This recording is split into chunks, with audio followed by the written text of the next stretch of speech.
everything else, allow me to express my appreciation that you have come here in this way, namely to or in search of understanding about Dhamma in order to live your life. Let's take a little time to consider the meaning of this word Dhamma. It will help us to understand things. Dhamma is a marvelous word which is impossible to translate into any other language. And so we retain the original Indian word, Dhamma. It's very hard to translate because Dhamma means everything. Dhamma includes all things without any exception. The form of the word that's most well known in the West is the Sanskrit form, which should be pronounced karma. This is a little bit different than the Pali form. Pali is the language of the earliest Buddhist scriptures, in which it's pronounced Dhamma. These are both spelled with a DH at the beginning, but in Thailand that's pronounced Dhamma.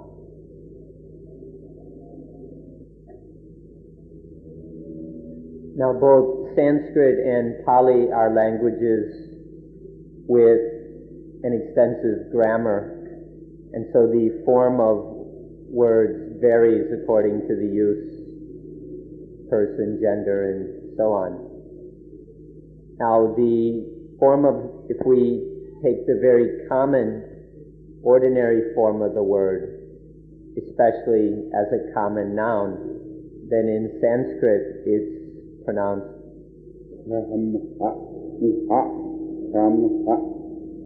that's the common noun singular form. In Pali it's simply Thammo. But in Thai doesn't have any of this grammar kind of thing, and so it's just Tham in Thai. And so when we're speaking here, we simply use the word Tham, but we want you to know where this word comes from the old Pali Dhamma. However, when we speak of the Dhamma as the highest thing, as the most excellent thing, then in Thailand we put the word pra in front of it. This comes from the Pali language also, and it means excellence, or something that's very high and exalted. And so we talk of pratam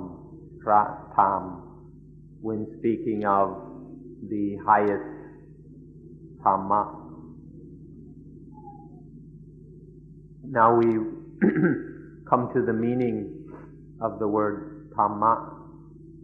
Dhamma can mean life itself, and it can mean the way of life. Further, it's the light which shines, revealing the way of life. And then Dhamma also means the supreme goal of that way of life.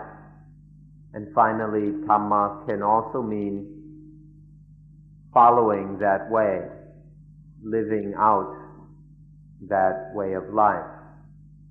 The word Dhamma can be translated in many ways, but these are some of the meanings we want to focus on. Life itself, the way of life, the light that shows us the way, the goal of that way, the final supreme goal, and actually following and living that way. Now, Dhamma can be in the form of theory or certain knowledges which we study in order to understand. Dhamma can also be the practice according to that theory and understanding. And finally, Dhamma is the fruits, the results and benefits that come from this practice. The word Dhamma refers to all three of these aspects. At the meditation center, at certain times you are getting Dhamma in the form of talks and lectures, some knowledge and theory about Dhamma. And then at other times you put that into practice, that knowledge you practice according to the instructions and advice you're given. And that's the Dhamma in the form of practice. And then there will be for everyone certain benefits and results coming from that, more or less. And these then are Dhamma in the form of results or fruits of practice. All three of these work together and in this way. Next, we'd like to discuss briefly why it is that we choose to talk and meet at this time of day. We choose the time of dawn because this is a very good time for listening and investigating the Dhamma. This is the time of day, for example, when many flowers open up and blossom. This we can call the blossoming time of the day.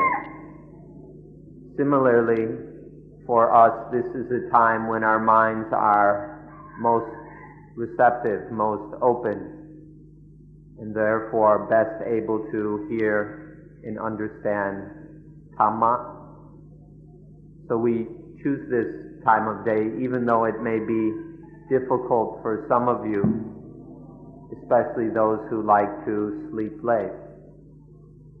We encourage you to decide for yourselves whether or not this is a special time of day to be made use of, whether here at the monastery or living at home. The Buddha awakened at dawn, and we suspect that all the great religious teachers have made special use of this time of day. We can call it the world of 5 a.m. This world of 5 a.m. is a special time. So we encourage you all to make use of it, no matter where you are, no matter who you are with, to learn how to benefit from the world at 5 a.m. Another way of speaking is to say our teacups aren't yet overflowing. This is a metaphor we borrow from the Zen people. At this time of day, our teacups aren't yet filled. There's still some space, still some room to pour something into our teacups. Later in the day, our teacups get filled up with all kinds of things, and there's no room for anything new. But now at 5 a.m., our teacups aren't yet overflowing, so there's still room to add something at something new in order to get some special benefits. Then you might be wondering, what new thing are we going to add? We can say that here at 5 a.m. we add the light of Dhamma, or we can say the light of life, the light of and for our lives.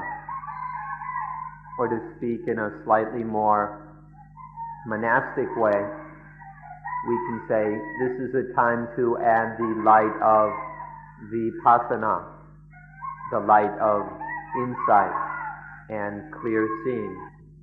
When we do vipassana, then there are the proper results of vipassana, which is a light. The more there is this vipassana or insight, the more we understand Dhamma. And if we continue in this way, eventually we understand Dhamma completely. And when you understand Dhamma completely, perfectly, then there are no more problems in your life. The next thing to consider is your morning walk. Walking over here at 4:30, and then your walk back about 7:30. This morning walk is a special opportunity to practice Dhamma. One can walk while practicing the Dhamma of anatta, or not self. In this way, we walk without a walker. Learn to use this morning walk as a time to practice walking without a walker. This is to walk in voidness, in sunyata, where there's just the walking, to be only aware of the movements of the legs and the body. There's just the movement of walking, but there's no walker, there's no self or ego that is walking. Please use your morning walk in this way. If you work on this every day, if you practice walking without a walker every day, you will understand Dhamma much more clearly and deeply. And then we can practice sitting without a sitter, standing without anyone standing, eating without an eater, bathing without a bather, even defecating without a defecator. We learn to do everything naturally without any one or any self that is doing these actions.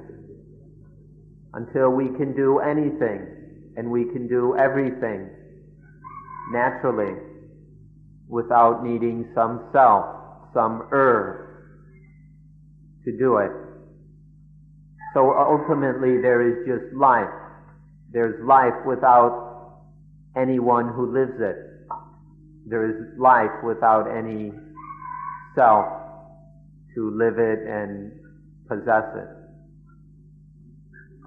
Now you might be wondering, what good is that? What benefit is there in living without some person living? We can answer briefly that it has the highest benefit of living a life that is totally free of dukkha, of any kind of painfulness or dissatisfaction or disease, dis-ease. When there's life lived in anatta, not self, or sunyata, voidness, then one really realizes the highest possible benefit in life, a life that is totally beyond all dukkha. Then the question arises, how can we live life in such a way if we don't have any understanding of it? Obviously, if we've never heard about such a life and have no understanding of it, then it will be impossible to live life in such a way.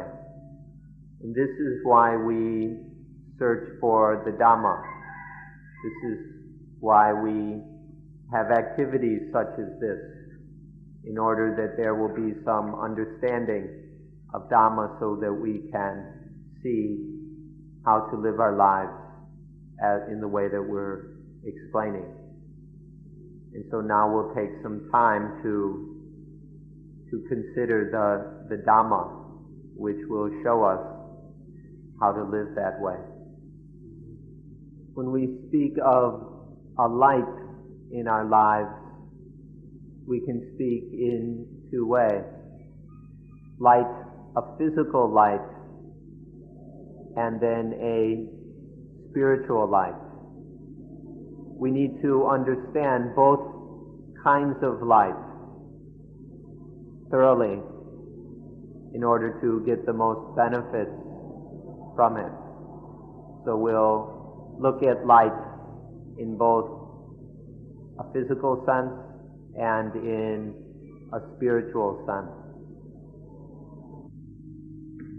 Life requires both kinds of light. The physical light is the light of the sun that we all know so well. Without this light, there could be no life. Without this light, the plants would all shrivel up and die. Our cells would not be able to grow without the physical light of the sun. But all living things, including plants, also require a spiritual light, or the light of Dhamma. This is the light of life itself. To be alive, there is another kind of light, the light of life, the light of consciousness in plants and animals, in everything else. All the things that are alive have this kind of spiritual light or mental light. Without it, nothing would be alive. And so both kinds of light are necessary for life. The physical light and then the light of Dhamma, which is a kind of mental light or a spiritual light for our minds, for our hearts. If the body lacks physical light, it will die. If the mind lacks spiritual light, it will die. The body dies in its way, and the mind dies in its particular way, because there is no light. So we need to be quite interested in having this spiritual light so that our minds will not die. If life lacks these two kinds of light, physical and spiritual, it'll be worse than simply dying. It's not just that life will die, it's that life will be totally wasted without both kinds of light. So we should pay special attention to this matter in order to search for the spiritual light so that we are truly alive and can receive the highest benefit from life. Regarding the physical light, This is something that all of you have probably studied in books, in science classes, and so on. In fact, you probably know more about it than I do, so we needn't speak about it any further.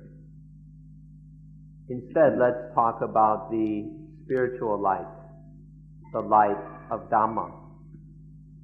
This light of Dhamma shines in the very same world as the physical light. There are two kinds of light, but they shine in the same world. It's just that one shines physically and the other shines spiritually. When speaking in the Dhamma language of Buddhism, we say that the spiritual light is wisdom. The Buddha put it that wisdom is the light of this world. Now, the light he's talking about isn't the sun, but he's speaking about wisdom. Wisdom means correct understanding of the things we need to know. When we know the essentials of life correctly, that is called wisdom or panya. This is the light of this world. This is the kind of light that we can't do without. It's necessary for us to discover this light of wisdom. Now, when we speak of this kind of mental light, we mean a light that penetrates into and realizes the reality of things as they exist in this world. This penetration to or insight into the clear seeing of things as they truly are is called vipassana. And this is then the spiritual light of our lives. Beginning with starting to pay attention to things and then observing them more and more carefully, more deeply, until we penetrate to the essence, the heart of these things, until we know them as they truly are. This is what vipassana or insight is about. Now, insight needs to be insight into all the things that are directly relevant to our lives. It's impossible to have insight into everything in the universe. What we mean is to be especially to realize the reality of our own lives, of all the things that make up our lives. So this means to study our own lives, to look deeply into our own lives until seeing them as they actually are. This means to know all the aspects of our lives and to be able to control our lives and then to live our lives for the highest benefit. In Buddhism, we have a kind of fourfold approach to studying and investigating life. The first is to know the natures of these things, to know the nature of our lives and the things in our lives. Second is to know the law that governs all those natures. Third is to know our duties regarding these natures. or things. And fourth is to know the results, the benefits that come from carrying out our duties correctly. So to thoroughly investigate life in order to understand it in all its essential aspects, we study the nature of things, the law that governs that nature, the duty that is our proper response to that law, and then to know the results that come from doing that duty. If we follow this fourfold approach, it will lead our lives further and further. It will increase the light of Dhamma until we reach the highest thing, the most important thing that life ought to attain. Now there's one system of knowledge which is called Ithapajayata Paticca Samuppada, or conditionality and dependent origination. If you understand this Ithapajayata Paticca Samuppada, then you will understand life in all four of these meanings. You'll understand the nature of life, the natural law of life. You'll understand the duties of life and the fruits of when those duties are done. We'll understand life thoroughly in such a way that we live without any problems. We live life on the highest level. Therefore, please listen very carefully when your instructors at the meditation center explain to you the facts about the Ithapajayata Paticca Samuppada, or conditionality and dependent origination. If you understand this completely, thoroughly, then you will cease to have any problems in life. When you study this, when you study this conditionality and dependent origination, you'll see that life has causes and conditions. It's not that life is just blind faith or something like that, but life in fact has a cause, and life depends on conditions. Further, you'll see that life must continue and develop according to the causes and conditions. This is the only way it can be.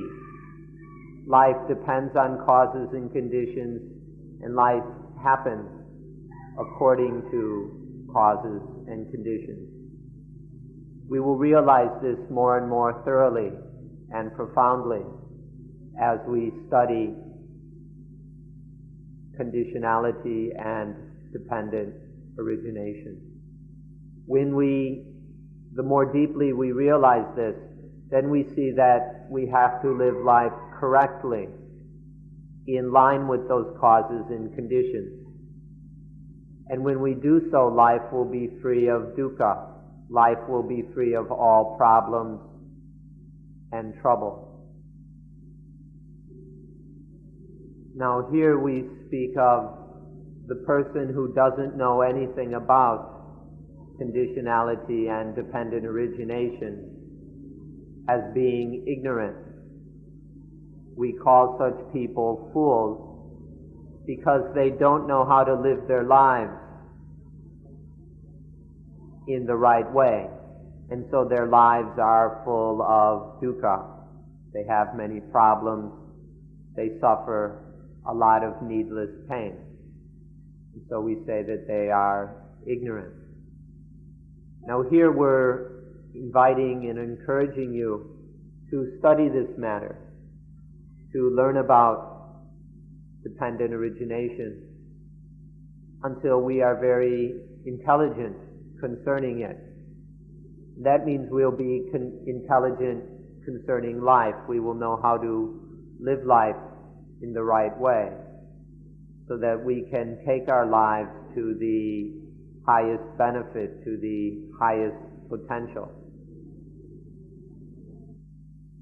When we say the fool, we mean the person who is unable to lead life to its ultimate goal. In Buddhism, this is what we mean by the fool, or the ignorant person. Anyone who cannot take their life to the ultimate goal of life. Please keep this definition of the fool in mind. Now, there are some people who are very intelligent. We call them intellectuals. They might have a lot of knowledge and facts, but often they're not the right knowledge. They're the kind of ideas and opinions which derail one from the path of life. They have desires for this and desires for that.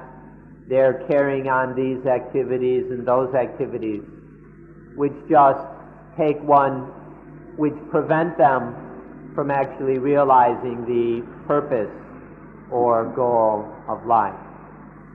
To have lots of knowledge isn't just the answer. We have to have the kind of understanding and intelligence which actually leads us to our goal. Some of these people have a lot of knowledge, but this knowledge often turns out to be a kind of darkness. We call it a white darkness. If you look into the sun, it creates a kind of blindness or darkness, but it's a white darkness. In the same way, if we have all kinds of knowledge of unimportant things, if we have the right kind of knowledge, or if we don't have the right kind of knowledge, this can blind us. All this knowledge, all the facts, all the information, all the opinions can blind us just the way that the sun can blind us if it shines directly into our eyes. We need to deal properly with this white darkness so that our intelligence and knowledge doesn't make us even more stupid. If there is this white darkness shining in our eyes, then we can't see. This white darkness prevents the spiritual light from shining into our minds and burning out the roots of ignorance. The spiritual light, or the Dhamma light, is what corrects our ignorance and misunderstanding of life. But if there's a lot of this white darkness, it dazzles our eyes, and we can't see. There's no way for the spiritual light to shine into our minds. So we need to be very careful of this white darkness that is so predominant in the world these days. We need to prevent it from blinding us so that we are able to see the spiritual light, which will then free us from our ignorance. The light of Dhamma is not just some more white darkness. Genuine Dhamma light is able to shine down into the depths of the mind, into what we can call the den or the cave of ignorance and remove that ignorance from the mind. Dhamma light is not more white darkness. Dhamma light is true, incorrect. This is why it is able to remove ignorance. So we're speaking about a light of Dhamma. This light of Dhamma is knowledge of nature. It's a true understanding of nature. And this will enable us to get rid of all problems in life. The light of Dhamma enables us to get free of all the problems and troubles of life. This is a light of nature, and so it can solve all the problems regarding nature without any exception. There is no limitation or exception to this light. We mean that there is no limitation in terms of race or nationality. This light is effective in all ages, in all eras. This light is effective in all places. So in every time and place, every race and nationality, every language and culture, in all of them, the light of Dhamma can remove our problems. Now you can see that nature can't really be separated into Thai and European, or Indian and Chinese, or African and Eskimo, or who knows what. We all have the same problem. And so we all have to solve this problem in the same way. And the thing that will solve our common problem is the light of Dhamma. It's appropriate for all cultures, all races, all languages, all times, and all places. This light isn't limited by time, by era. Human beings 100,000 years ago are very, very primitive ancestors. They had to solve their problems using this same principle of conditionality and dependent origination. That dukkha arises like this, and so dukkha must be solved like this. And then nowadays, with modern humanity, who has the ability to go to the moon and all kinds of other technical trickery, we still have to solve the problem in the same way, using the principle of conditionality and dependent origination. Whatever the time, dukkha arises in the same way and must be solved in the same way. This light isn't limited by place.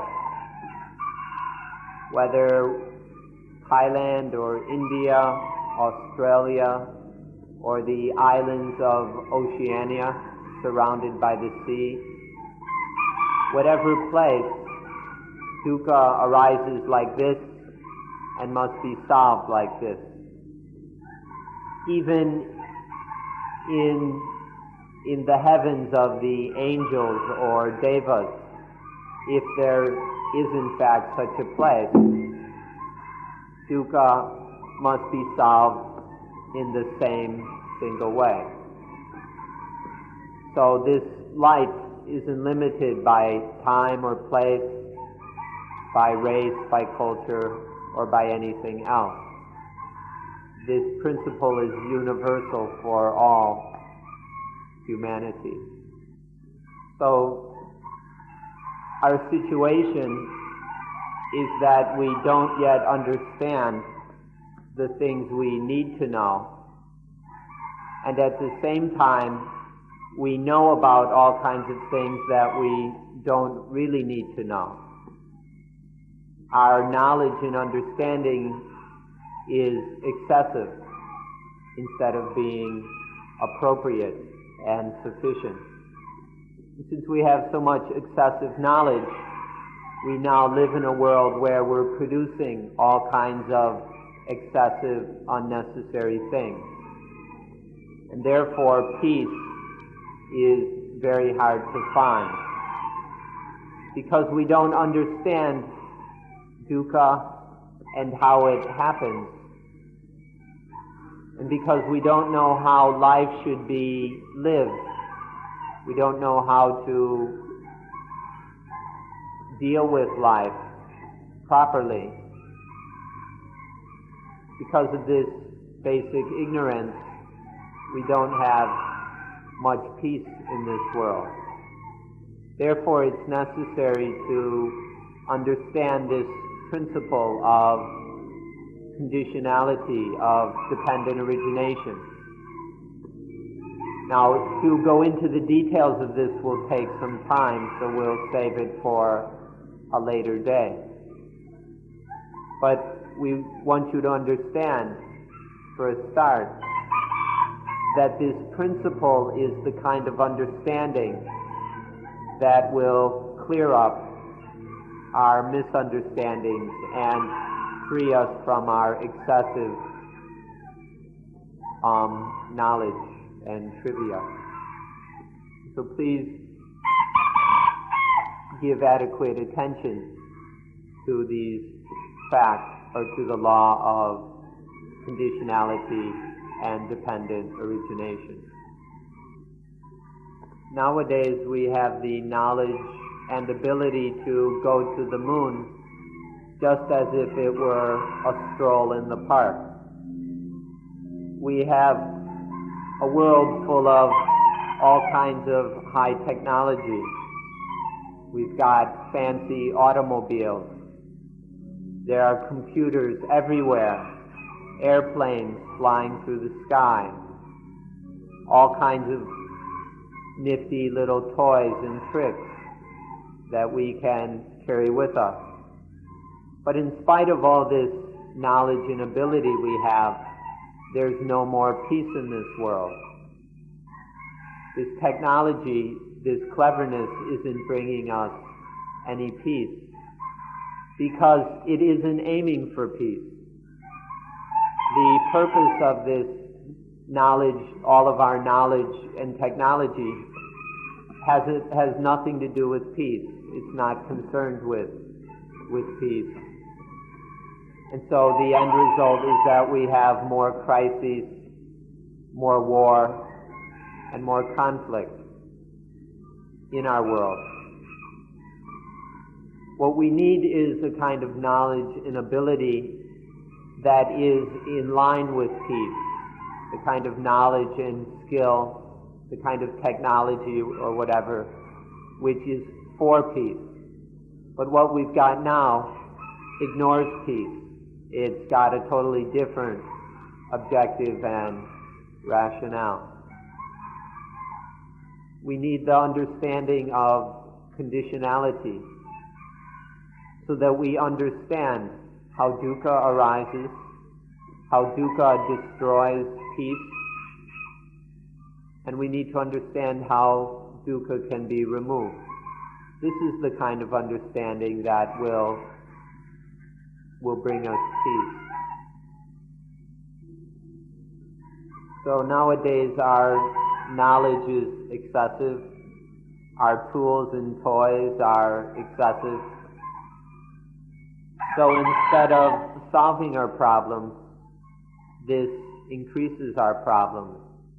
We have more trouble and conflict than ever before. We need to correct our knowledge.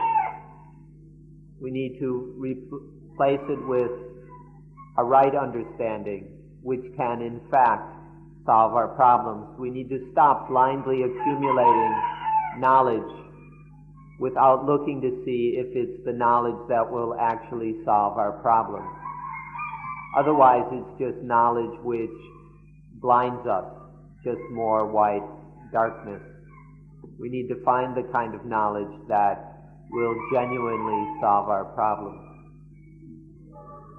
We've got a kind of intelligence now which is quite pitiful, because instead of solving our problems, our intelligence creates more problems. Just instead of being appropriate, it's excessive, and therefore it blinds us, a kind of white darkness. And this white darkness now, this pitiful kind of intelligence we have, which can't even solve our problems, this is dominating the world. The whole world now is under the power of this white darkness. Our intelligence is not very deep. It doesn't penetrate to the level that we would call intuitive wisdom.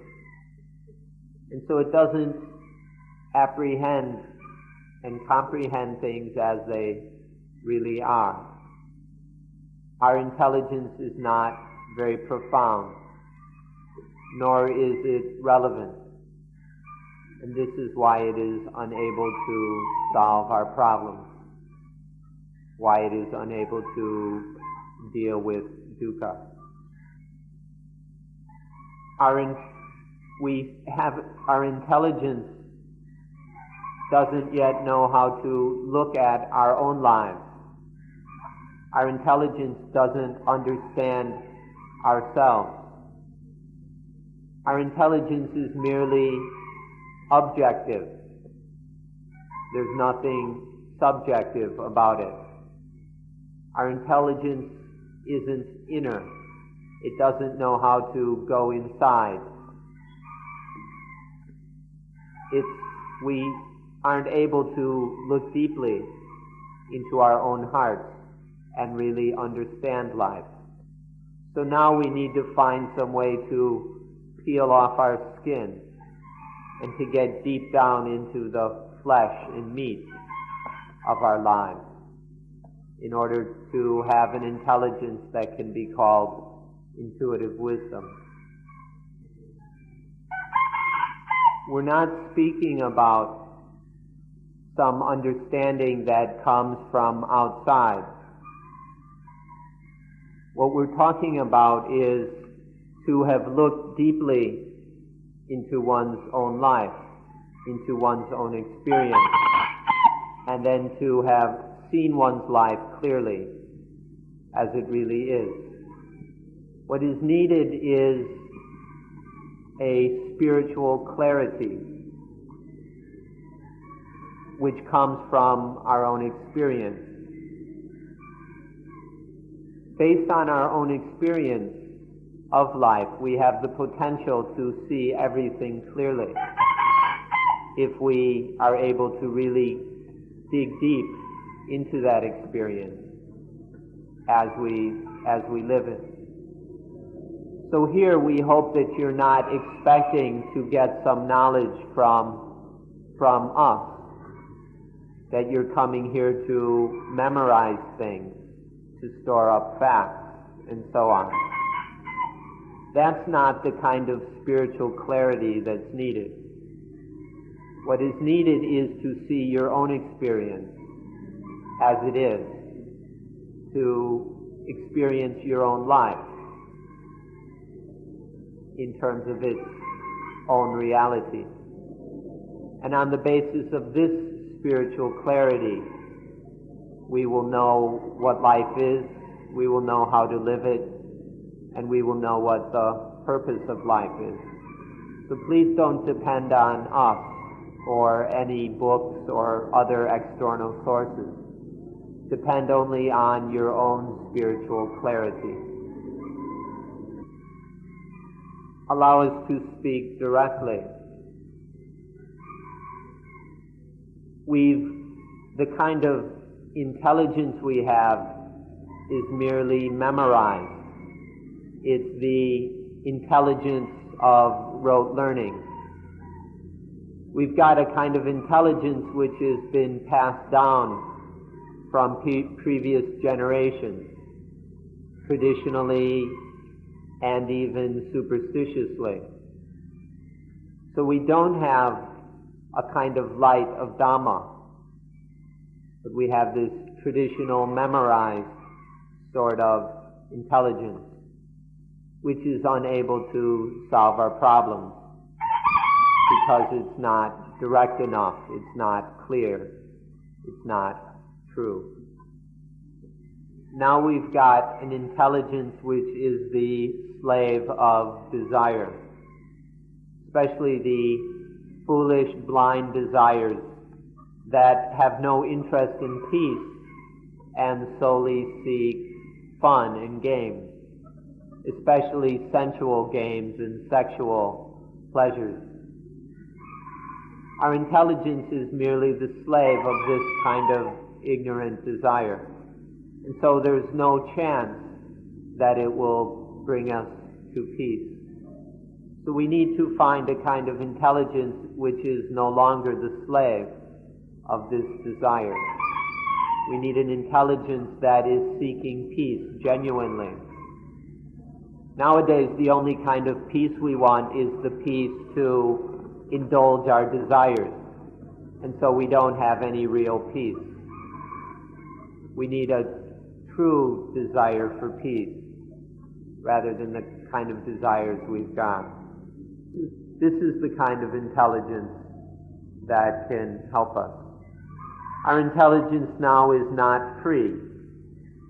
It's because of it's enslaved to desire. There's no real freedom in our thinking, in our understanding. It's all trapped by our desires. We need to free intelligence so that it can serve life truly. Our intelligence is enslaved to selfishness. Our knowledge and intelligence serves selfishness rather than peace. And so this is the kind of world we end up with. One in which selfishness is dominant and where peace is hard to find.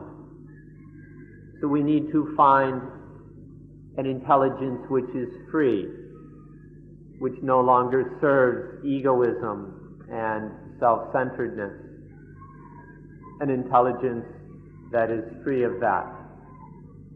If we do, this is the way for peace to manifest in our world. Our understanding is dominated by selfishness. Our understanding isn't correct.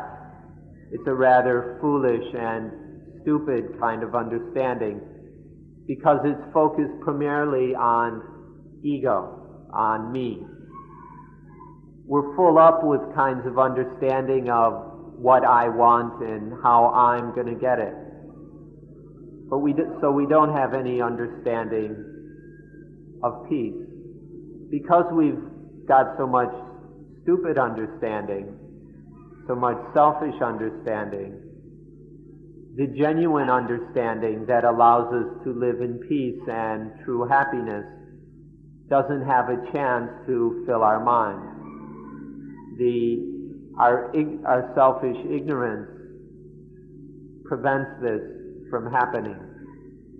So somehow we need to create a little space for the unselfish understanding, for peaceful intelligence to enter our minds, and then to start living according to that intelligence. Our intelligence aims only for about progress and development. It doesn't aim for peace. And a kind of intelligence which solely seeks to create new things, to produce new things, becomes dominated by selfishness because it has no interest in peace.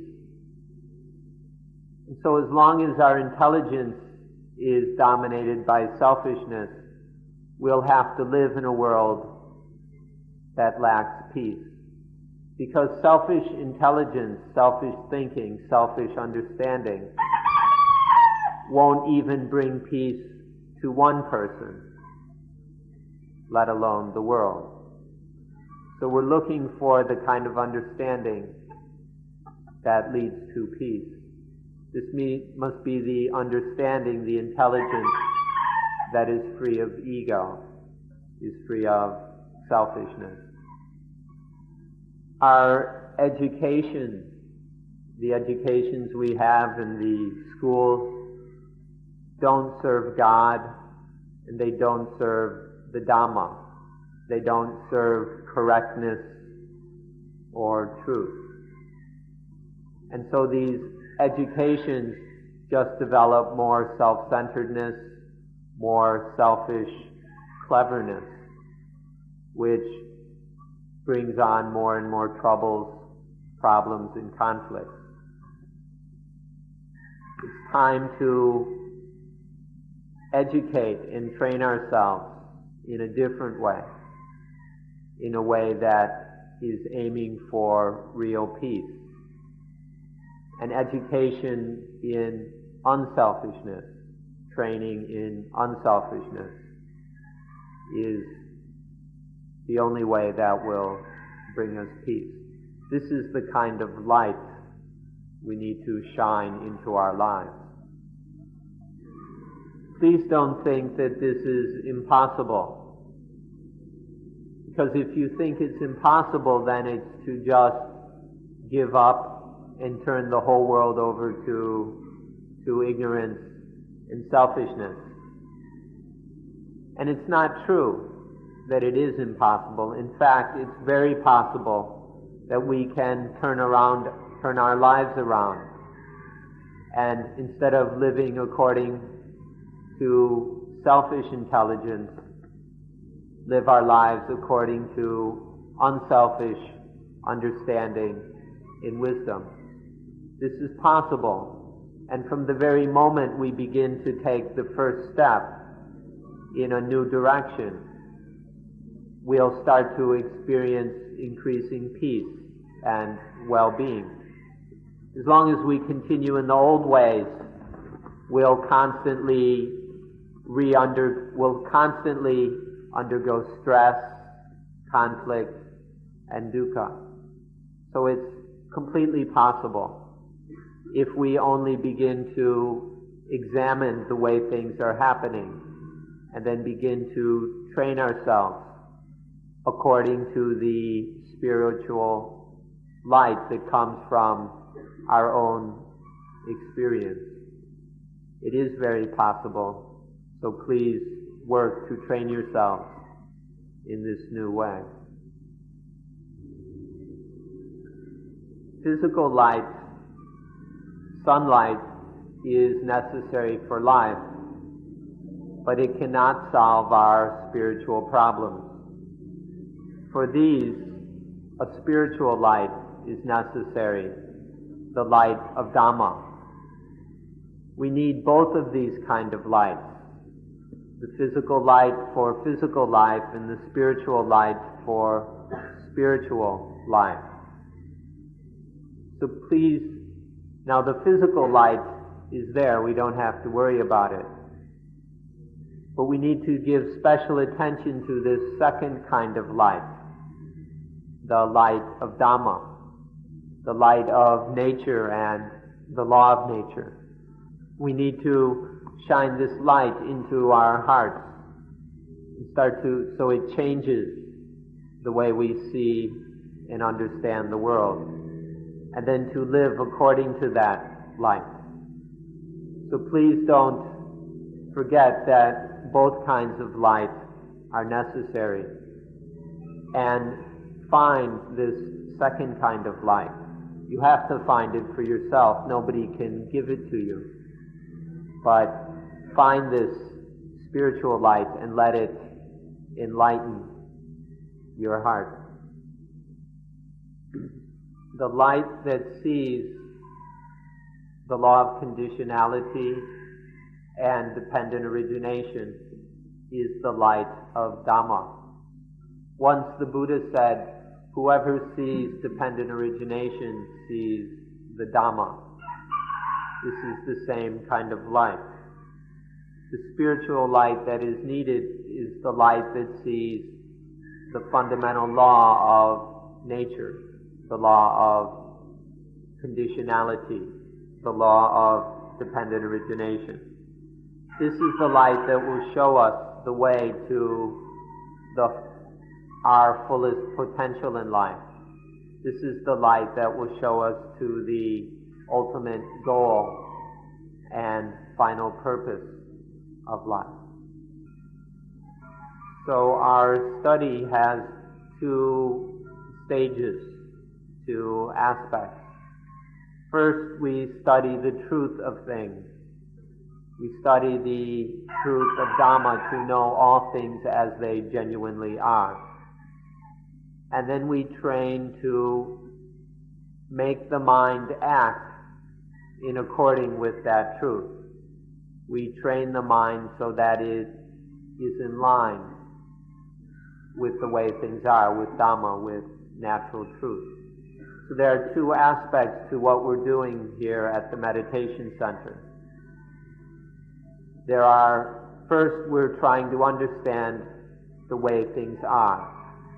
And then we're training the mind to be in harmony with, to be in accordance with the way things are, with truth. This is what we hope you are working on, this twofold training.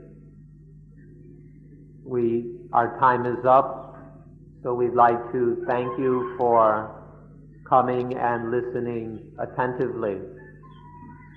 We should also thank the world of 5 a.m. If it wasn't for this special world of 5 a.m., we probably wouldn't be able to sit here and listen for 2 hours. We hope that you'll be able to make increasing and better use of the world of 5 a.m. so you can make the most of it. We hope that your time here is well spent, that you will find things that will enable you to realize the highest purpose of life. Thank you for listening. We close today's meeting now.